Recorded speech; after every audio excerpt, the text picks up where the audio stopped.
Welkom alweer bij een Kalmer oproerjournaal. En Oké. ja, we hadden gehoord heel de rok. Ik steen en Steven.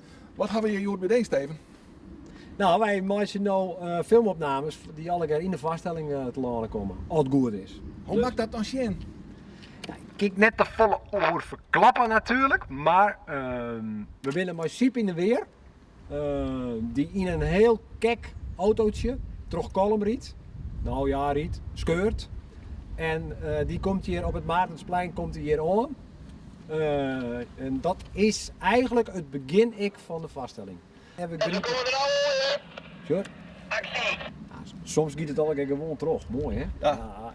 Nou, doe was niet meer vertellen. Nou ja, Salomon Levi, dat is het heden en het verleden, dat giet in me qua oer. Siep speelt eigenlijk een, als ik het vertel mooi, dan knip je me direct maar uit.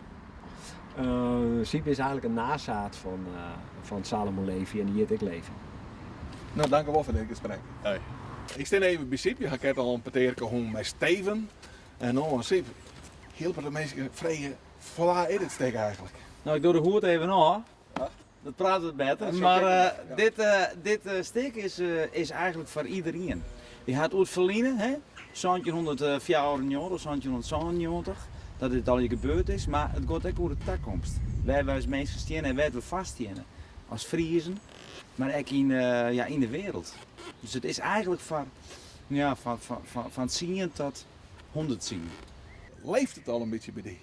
Jongen, ik had er zo'n zin in. Er is ongelooflijk zo wat zin in om hier straks te spelen. Het is nou nog een keer een boel, maar dan zit je 1200 mensen. Ik ben al een aantal uitverkocht, dus het gaat fantastisch.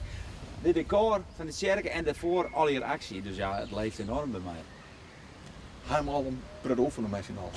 Ja, wij zijn hier alle week nog aan het oefenen. Met alle figuranten en ik ben met de kast los aan het oefenen met de muziek.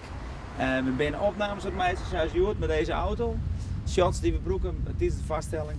Ja, dus we zijn volop bezig. Het is nou echt van één streep terug naar juli. Het is erop al jaar een spektakel. Wordt het echt een spektakel? Voor Friese begrippen, nou voor Hollandse begrippen, wat steeds Europese begrippen, een groot spektakel. Dan houden we het daar ook.